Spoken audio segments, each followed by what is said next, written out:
Welcome to Talking Masters Footy with Sue and Flea. Yes. Yes, Sue and Flea. Hello, Sue. Hello. Where are you? I'm reporting from Port Douglas today. Oh, stop boasting. I know, it's like 22 degrees, warm, delightful.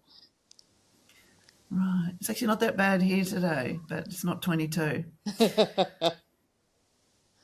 Okay. So, welcome. Two women talking all things AFL Masters, the stories, the people, and the love of footy that doesn't stop at 35. Absolutely. This week we're celebrating Women's Coaching Month. Yeah, we are. The perfect opportunity to recognise the women who step into coaching roles and help shape our clubs, our players, and our beautiful football community. Yeah, coaching is so much more than game plans and magnets on a whiteboard. Definitely. Yeah, definitely, as I think you can attest to. It's about encouraging people, building confidence, and helping players become the best version of themselves. We'll also wrap up round 8, celebrate a milestone moment, and look ahead to another exciting weekend of Masters Footy. Yay! So let's talk Masters Footy. It gets me every time. All right, so before we begin, we would like to acknowledge the traditional owners of the land on which we record today. I have not checked out who are the traditional owners in Port Douglas. Bad on me. However, Flea's recording from the Wurundjeri people of the Kulin Nation, and we pay our respects to elders past and present, and we recognise their continuing connection to country, community and culture, and extend that respect to all Aboriginal and Torres Strait Islander peoples listening today. So, when you think about the best coaches that you've had, what's the first thing that comes to mind? Well, I've only had 3, I think. Yeah. Right? Yeah. Sarah, Pants, and then you. Yeah. So for me, as a complete rookie in 2018, it wasn't really so much what they taught me about football, especially in the early days, but it's how they made me feel. Yeah. The best coaches can make you believe that you can do things that you didn't think were actually possible. Oh, yeah. Despite what your body was telling you at the time. Especially in Masters football where players come with so many different experiences. So some have played for decades, some have only picked up a football a year ago, and in my case, some it's their first time with hands on the pill. Absolutely. A good coach knows how to get the best out of everyone, not by treating everyone the same, but by understanding what each player needs. Yes, indeed. So Sue spoke to a couple of our female coaches last Saturday at Edinburgh Reserve. So we have 2 videos because Sue recorded an interview. Welcome to the podcast, Bron. Hi, thanks for having me. No problem. So, Bron, you are with Mudlarks, Brunswick Mudlarks. Yes, I am helping step into the coaching role with the non-contact team while Kate Francis is currently overseas. Lucky thing. Yeah. Although, look at the days she's missing today. Yeah, she has missed an absolute ripper. All right. And have you coached much? I have coached a lot, yeah. Mm-hmm. So I've coached, I spent the last 5 years coaching an under-14s team up in Wangaratta. Yep. In the girls' competition up there, and I've coached youth girls down in Melbourne for many years, and coached uni games and lots of other bits and pieces along the way. Fantastic. And what do you like about coaching? Oh, I love seeing, especially with the girls, I love seeing new people to the sport and seeing them fall in love with playing footy. I think that's really exciting.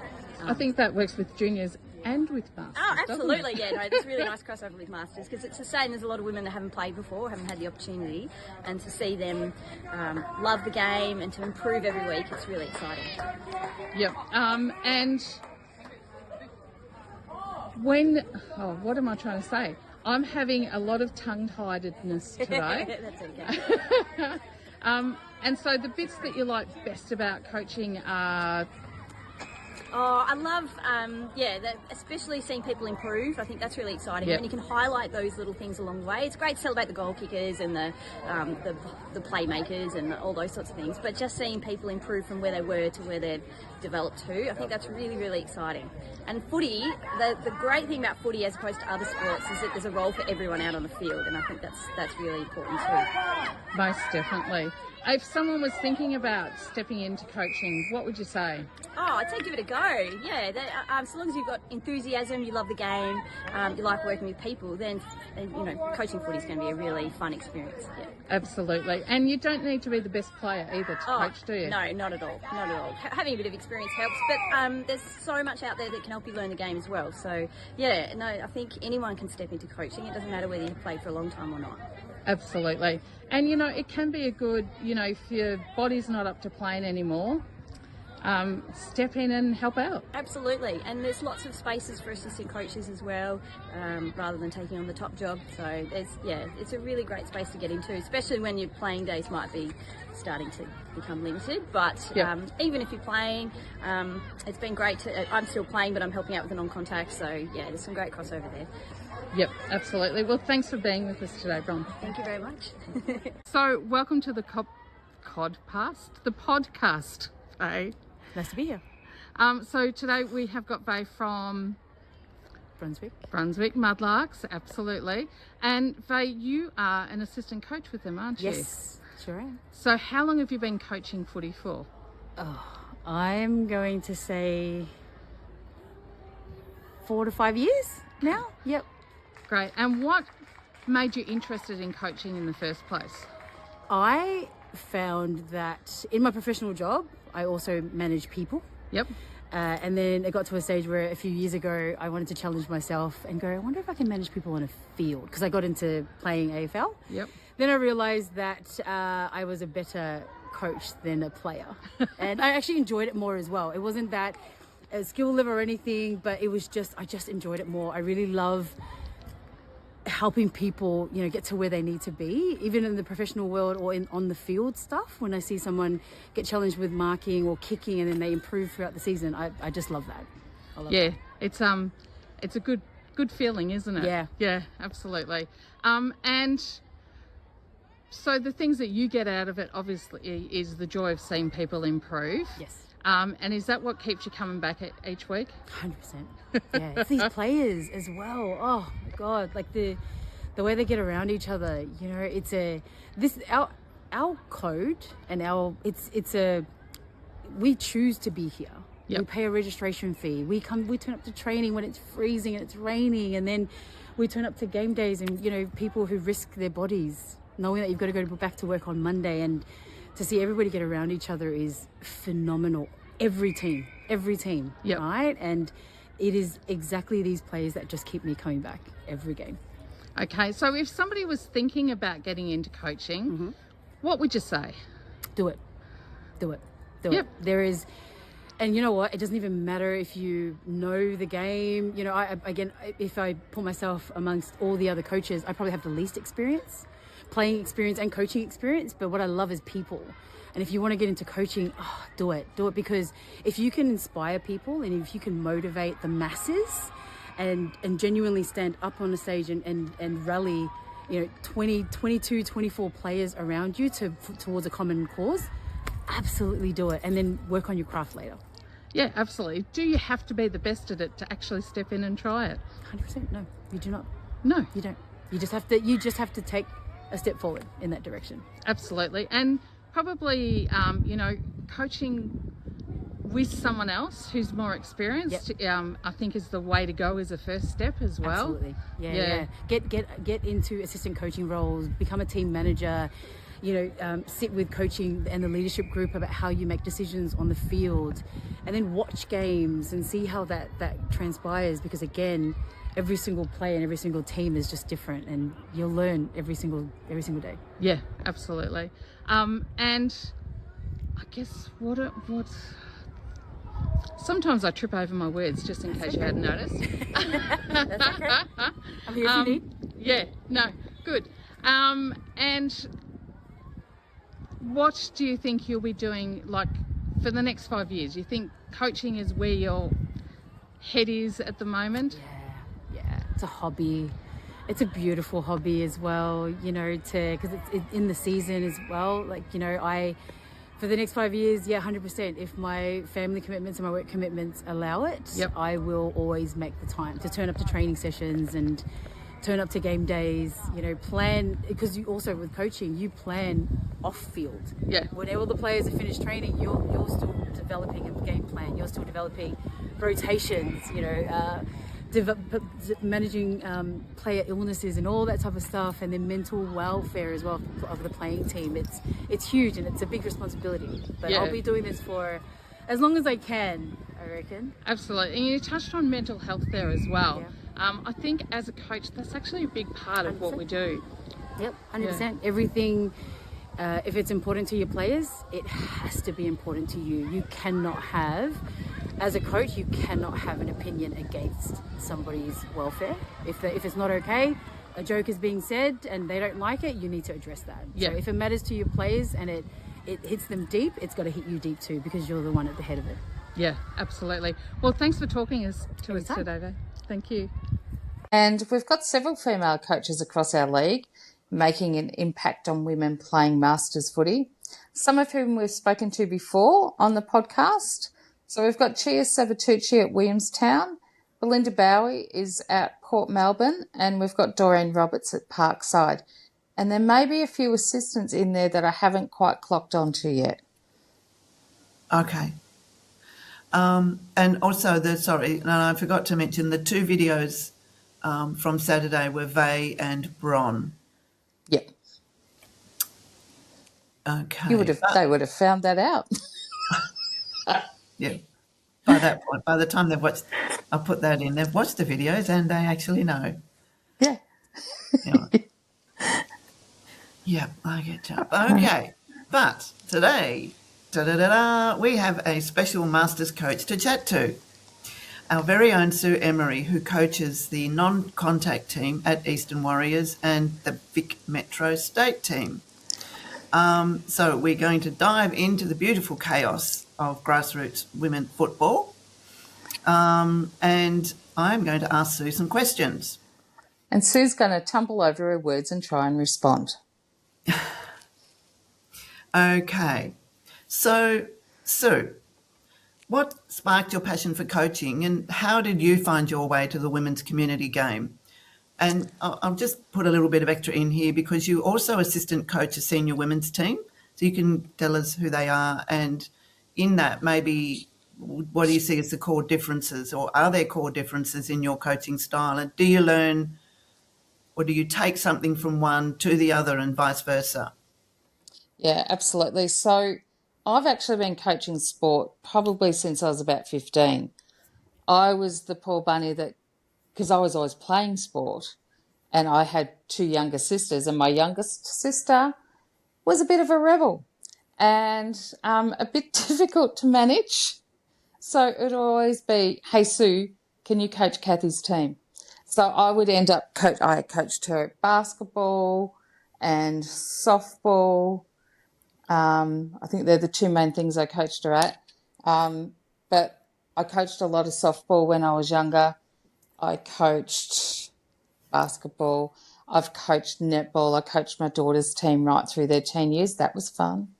And I also was an assistant coach with my son's football team back in the days where there weren't very many women coaching football, because it's probably about, 14, 15 years ago now that I was doing that. And how did I get there? How did I become a coach? I think I just naturally fall into that. I started playing back when the league started in 2018. Yeah. And, once Sarah started coaching, I sort of was assistant because she couldn't be there every week. So I'd take training when she couldn't be there. And I just think from coaching all those other sports, it's not a big transition into coaching a different sport. I did, especially at the start, spend a lot of time researching skills, researching drills and things that we could do to enhance those skills. And I am an assistant coach at Murrumbina Women's Football. And because I'm at Masters every second week, I'm not always that reliable to be there at games and things. So I think my role there is very different. I'm more as an older woman who's sort of a mentor. The girls will come up to me and ask me questions that aren't necessarily football related, or they'll ask me questions that are football related, but they're too, I wouldn't say scared, maybe hesitant to go to the coach and ask them, and women, we don't want to sound stupid. So they'll ask me, they feel comfortable in asking me about things. Yeah. I like the sound of that. Yeah. And I think it's good for like the younger one. I mean, I never had the chance to play footy when I was their age. So I reinforced to them, hey girls, you're pretty lucky to be able to do this. I couldn't do it. And they find it hard to grasp the concept that I wasn't allowed to play footy. But I think it's important to them to have an older woman to look up to, like, hey, she's still playing footy and she's in her 60s. So, yeah. Has your core philosophy changed or evolved over time? The part of coaching that I've always enjoyed is seeing people flourish. So seeing people gain confidence and really enjoy what they're doing. And if I can sort of help spark that joy and, gain that confidence, that's why I keep coming back to coaching. So Yeah. I don't think that core part of it has changed. How I do things probably has changed and evolved over the years. Yeah. But that core joy of seeing somebody suddenly click in their head, that's how I do it.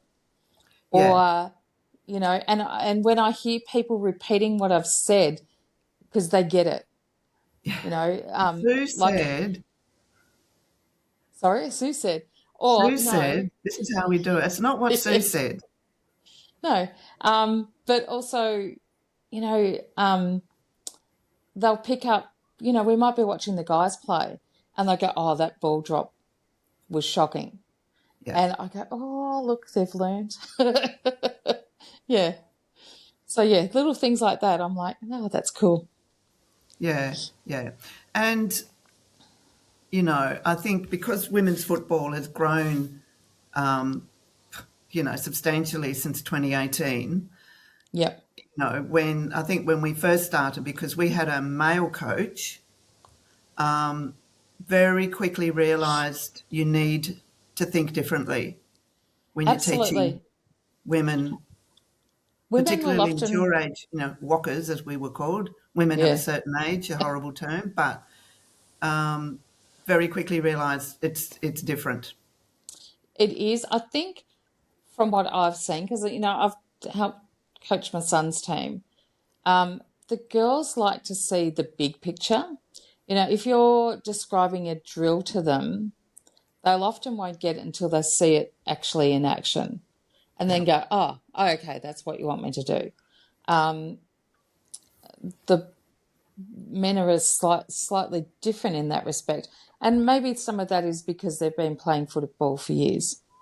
So, they understand if you go, say something, they'll go, oh, yeah, I get it.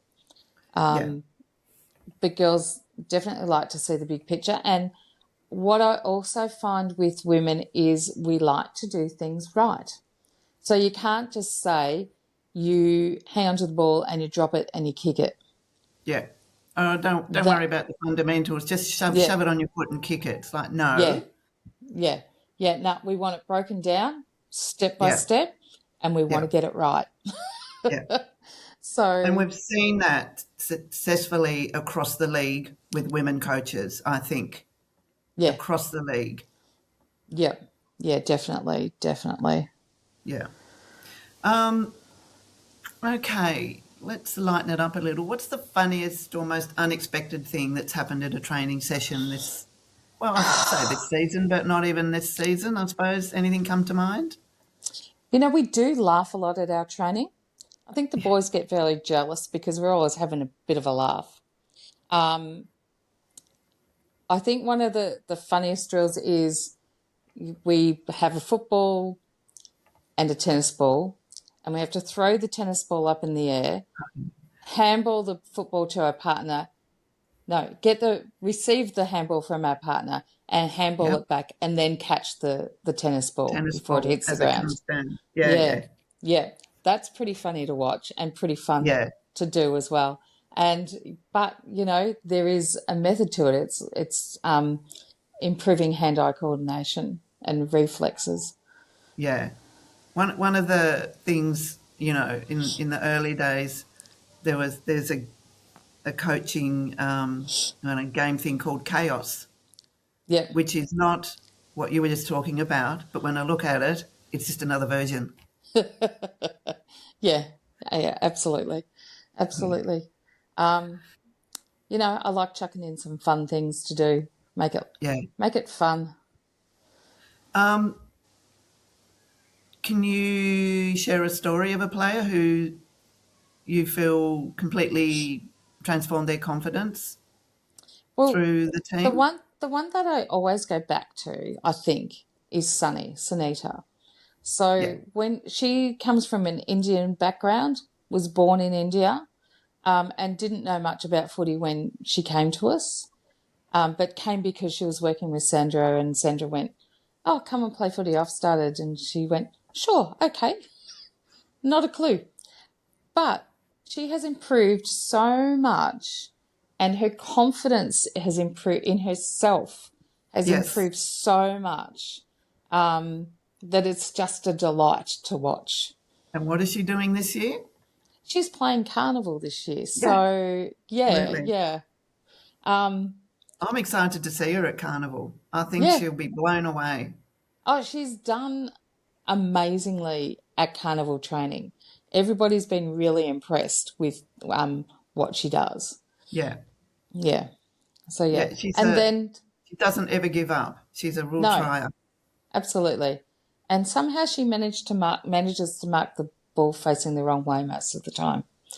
But hey, That's a special talent. skill that some find very difficult. It's like running away from the ball and marking. Yep, yep. And then we've also had a new player this year who came sort of halfway through the season, Alex, and she has just blossomed in our community, just loving it. So, that's really wonderful to see as well. Yeah. All right. A little bit more of the light stuff. What's your go-to strategy for the team when it's pouring with rain on training night, which keeps the players motivated and happy to turn up? What do we Okay, do? we play pickleball. So Yeah. it was raining. I work in Dandenong, and training's like halfway home. So I finished work at like 5 o'clock, and it was raining. And I thought, oh, what can we do that's not out in the rain? Because I don't like the rain, just in case you hadn't noticed.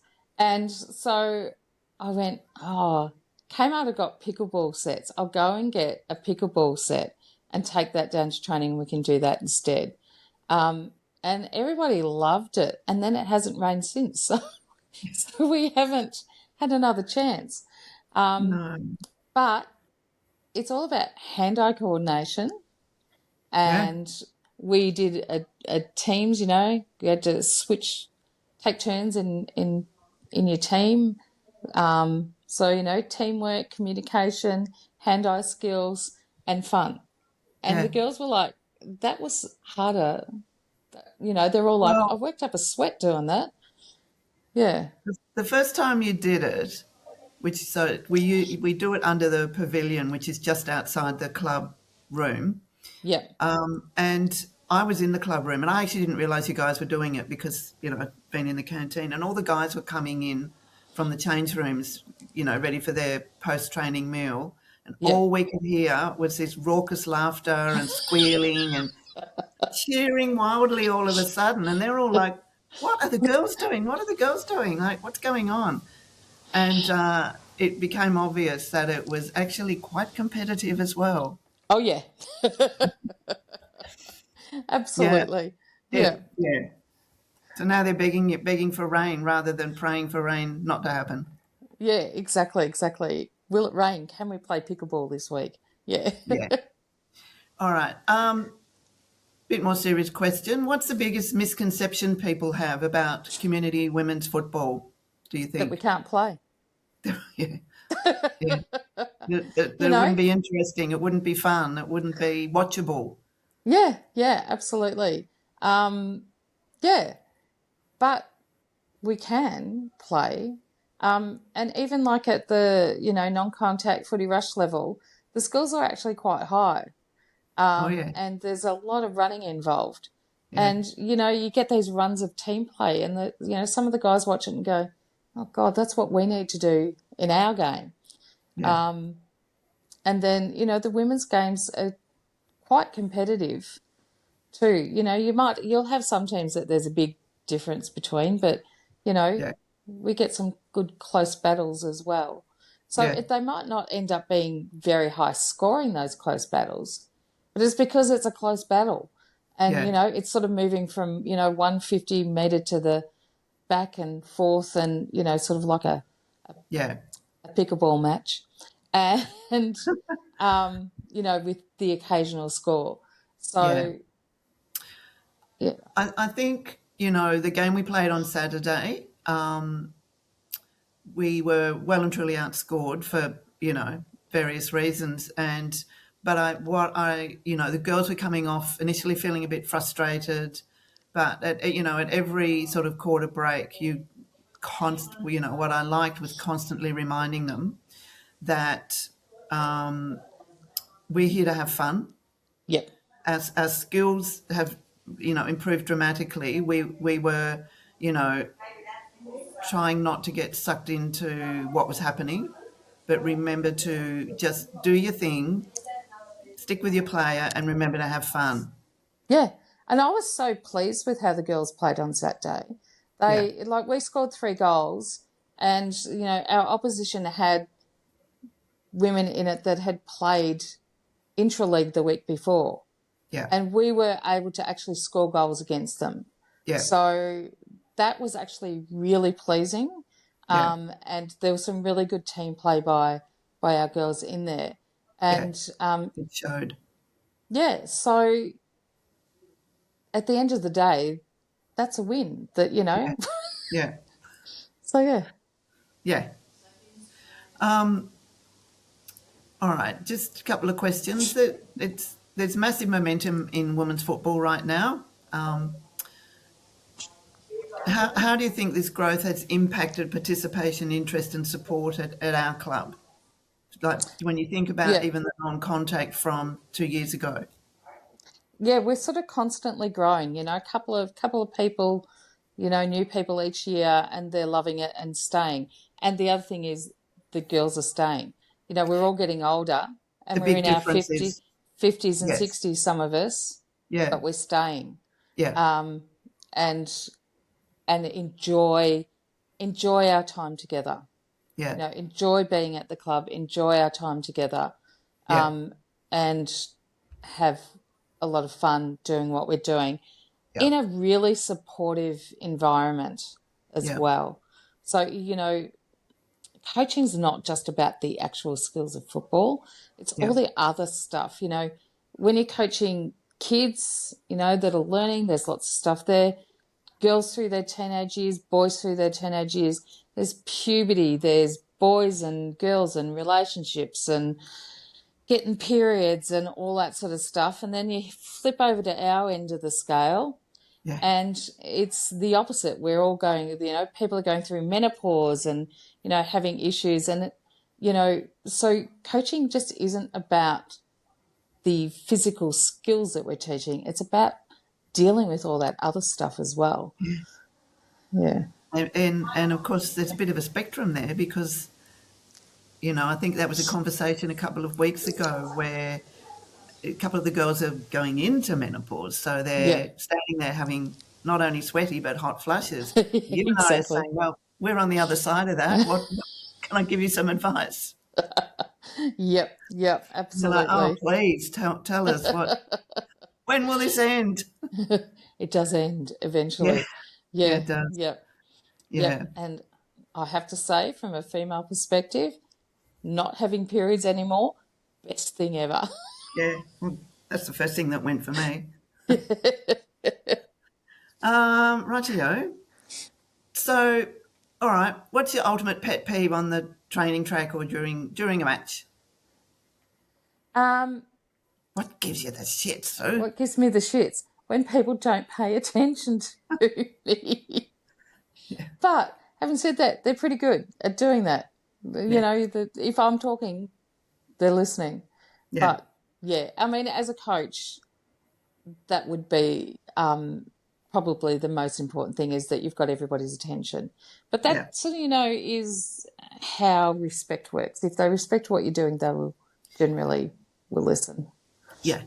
I mean, we had a conversation, and I won't say who, with towards the end of Saturday, with someone who, when I think about what you're saying, that the big difference is that, I mean, yes, it's contact and it's much more competitive, but you are not contacted outside of our games with why are you not doing this? Why didn't are I you play? doing that?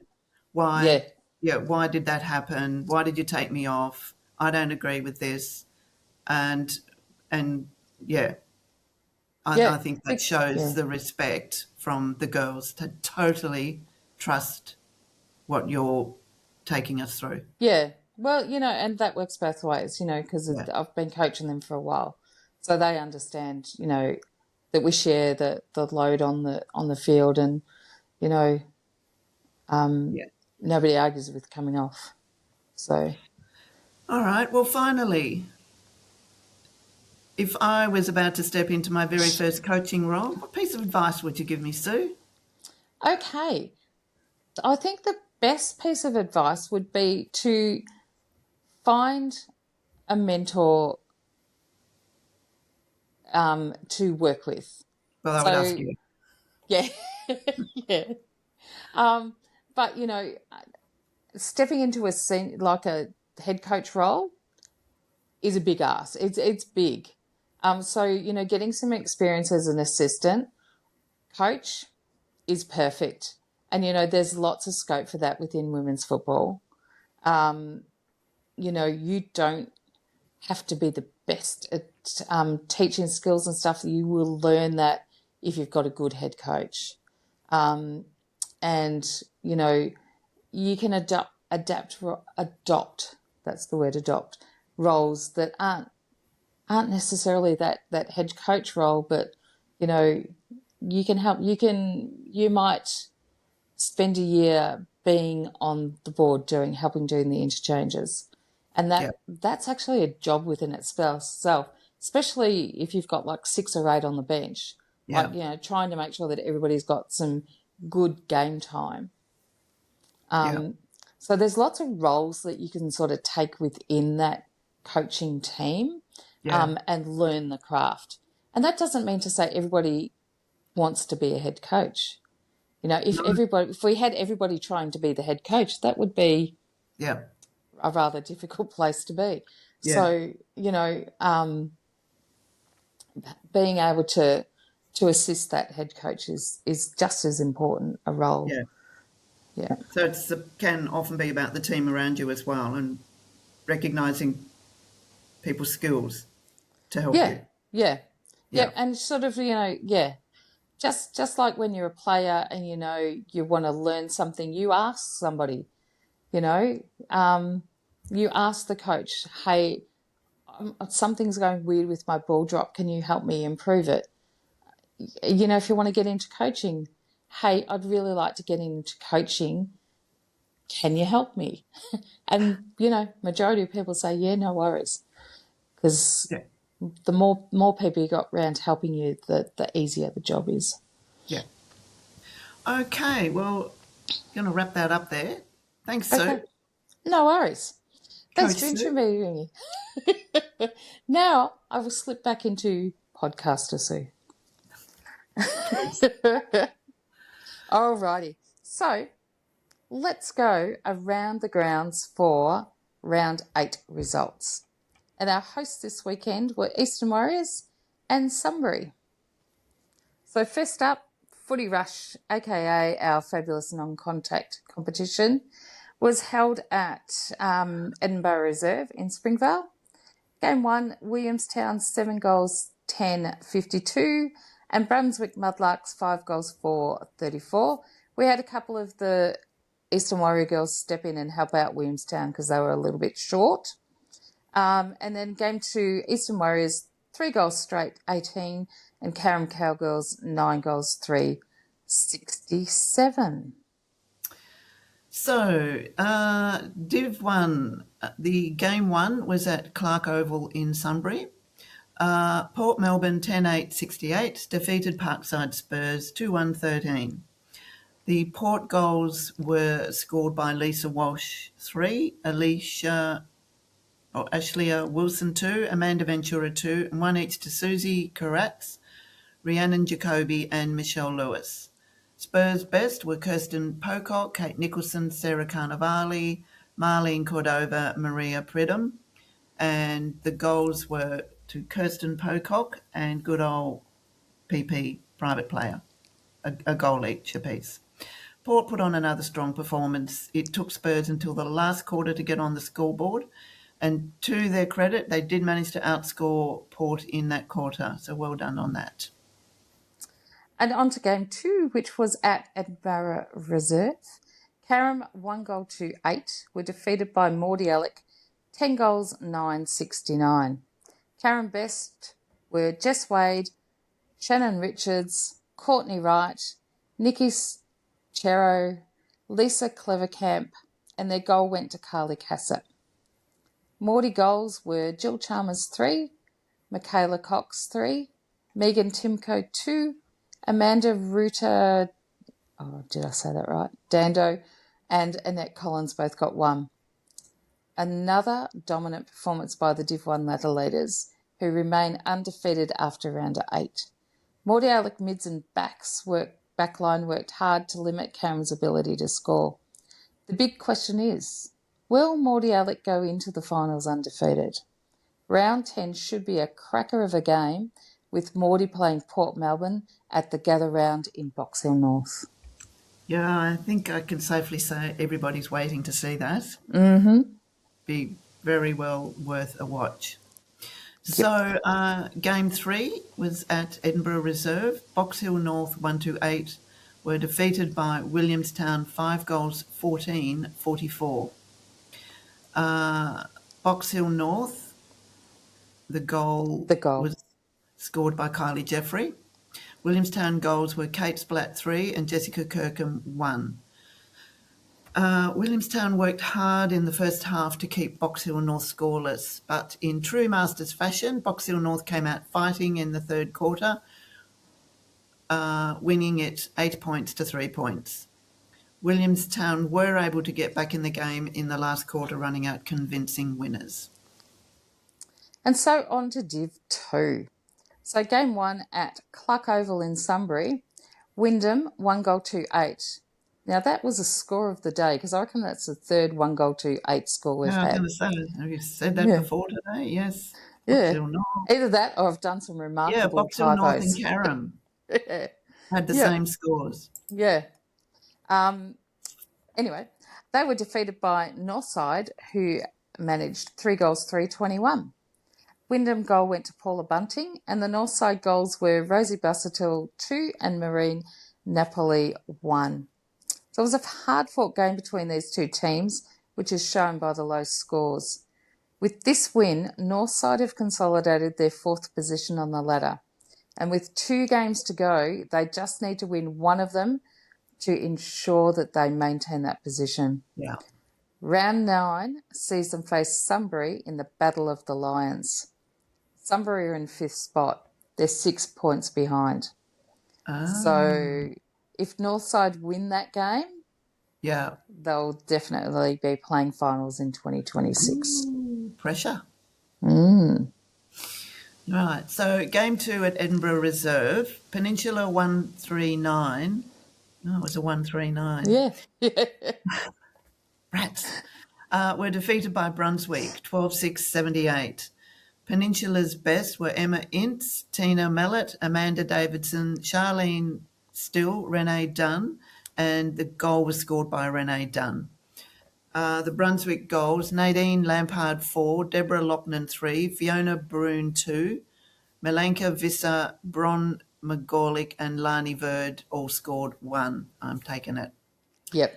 As in Div 1, our Div 2 ladder leaders, Brunswick, remain undefeated. Dominating Div 2 will see Brunswick go through to the end of the season completely with straight wins. Will we see Brunswick Will go we? through? Will we? Yep. And by the end of the season, I mean the end of the finals. Yeah, it's not that far away. Yep. And so to game 3, that was at Sunbury's home ground, where Sunbury 6 goals, 5-41 defeated Darebin 3 goals to 20. Sunbury best were Natalie East, Pauline Hutchins, Kirsty Baker, Maria Camilleri, Kelly Caruno, and their goals went to Pauline Hutchins with 3 and 1 each to Kelly Caruno, Daniel Harding and Nicole Brown. Darebin best, Rachel Holt, Bryony Millesi and Chloe Persing, and their goals went to Belinda Bowie with 1 and Lisa Walsh with 2. I think you might notice that those 2 names are Port players, but we'll get to that in a minute. Yeah. So during the week, Darebin kindly hosted Brunswick Mudlarks after the council that Brunswick are in banned all training across their grounds to preserve them for the weekend games. By all accounts, everyone had a great time training together. Yeah, I did see a lovely photo on our chat about that. Yeah. It was good. I think they had a lot of fun. Maybe we should do that more often. Yeah, exactly. Darebin went into the round struggling for numbers, so they were very thankful to the players from other teams who stepped up to play another game. I'm sure Sunbury very much enjoyed having a win in front of their home crowd for the first time. Yeah. Okie doke, so on to some milestone moments. Flea. Okay, so nobody reaches 50 to 100 games without having coaches who've encouraged and supported them along the way. So congratulations to our milestone players this week. And we do apologise. We're only at one ground, so we can only catch people that are at our ground. Yes. So if you are hitting a milestone moment and we're not there, please feel free to send us a little video and we'll feature it in our podcast. Yep. Or a little bio on the person, you know. Yep, absolutely. So even if you forget to video it, it doesn't mean it can't be included. Yeah, So we'll have a chat about them, no problem. Yeah, if you send us a bio on the person and a little bit about their story, how they got to the milestone moment, how they went on the day, lots of stuff like that. Sue and I are happy to just include it as a conversation. So absolutely. Yeah, even if you don't think to video, or get a video of somebody else that might have, if they've run through a banner, for instance. Yep. Okay. And so, welcome to the podcast. Thank you. And your name is? I'm Bomber. I'm from Williamstown, Masters. And what was special about today, Bomber? I realised I played my 50 games today. I've only just come back into footy in the last 2 years, so a lot of them were played when I was a lot younger. So it's nice to come back and play Masters. And what do you like about playing Masters? Just the mateship. Everybody gets around you. There's not that pressure to be the best player on the ground. They just all get in and help each other and have a good time. Yep. So what got you back into playing footy? I didn't think the body could handle it, and so I got tricked into coming to some trainings, and I remembered how much I loved going to training and getting out in the cold and running around in winter and keeping fit, and I just feel better for it. Fantastic. Okay, well, congratulations on your 50th game. Thank you, appreciate it. So we will step into our round 9 preview. So Footy Rush, we've again got split grounds. So we've got at JL Murphy Reserve, Port Melbourne, we have got Brunswick Women's playing Carrum Cowgirls at 9 a.m. And then at Glen Auden Reserve in Werribee, we've got Eastern Warriors playing Parkside. Williamstown have got the bye. And then you've got Div 2, haven't you, Flea? I've got Div 2, yeah. Yep. All right. So the women's Div 1, we have got Mordialloc women playing Box Hill North at 10:15 a.m. at JL Murphy Reserve. Then game 2 is Parkside Spurs versus Williamstown at 10:15 at Glen Auden Reserve in Werribee, and then, or Wyndham, whatever it's called. And then the final game in Div 1 is Port Melbourne versus Carrum Cowgirls, and they're at 12:15 at JL Murphy Reserve. And then Flea Div 2. Okay, so, and forgive us, we hadn't pre-prepared this as part of our podcast, so I'm looking on Play HQ. So, round 9, Saturday the 1st of August. So I've got 12:15 game and 2:15 games. Yep, correct. Yep. Right. So Glen Auden Reserve hosting Wyndham and Brunswick, which is 12:15. Sunbury Lions and Northside, 2:15 at Glen Auden Reserve. Peninsula Women's and Darebin Falcons are at JL Murphy Reserve at 2:15. Absolutely. And it's worth sort of checking with some of our clubs if they've got enough players. So, Darebin in particular, if we can top them up, if you're at that ground, have a chat with them, make sure that all of our teams have got enough players. Yeah. So, check in early on the women's chat if you need players. Absolutely. Yeah, rather than doing it on Friday night. Yeah. Although sometimes it's Friday night when you discover that you haven't got enough players. Well, or Saturday morning. If it can't be helped, it can't be helped. But as we've seen across the season, it's been a bit of a struggle for some teams. So everyone's kind of, willing and ready to help out if they can. To chip in and help out, absolutely, rather than have to forfeit a game. No. All right, so finally, to sum things up, good coaches don't just develop footballers. They build confidence. They create friendships. And they help people believe in themselves. And that's actually a pretty good special. Good English, Sue. That is a pretty special legacy to leave behind as a coach. Yeah. Just before we kind of wrap up, do you want to? Yep. I know you haven't been able to make carnival training, but I did notice that Blouse had had published a schedule of dates. So please, everyone, have a look for those. I think your team representatives would have that info on the team WhatsApp chat. Am I correct Yep. in saying that? Yeah, it'll be it's in the Carnival chat as well. Yeah. But yeah, training is on this coming Sunday. Who knows what the date is? Edinburgh? 26th at Edinburgh Reserve at 10 a.m. So Yeah. I don't think we'll have the rooms open, but there are council toilets there that you can use. So that's fine. Yeah. But other than that, yes, the dates are published, and I think there are polls going out each time so that Yeah, blouses we're kind of looking at the alternate Sunday to the weekends we play. All right, so a huge thank you to each and every coach who gives up their time to help players enjoy our great game. Yeah, whether you're leading, training, encouraging from the sidelines, or quietly supporting behind the scenes,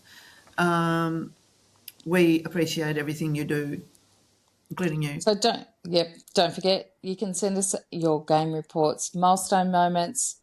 Let us know any coming up, especially when we're at the ground, and send us any videos or stories that you want us to tell. Yeah, even if we're not there, please. And if you've got a coach you'd like to recognise, we'd love to hear their story. Absolutely, we're willing to talk about anything and everything. Oh, yeah. So, Flea. So, yeah. Go Footy. for it, Sue. Footy for fun. Footy for fun. And we're just getting We're started. just getting started. Okay,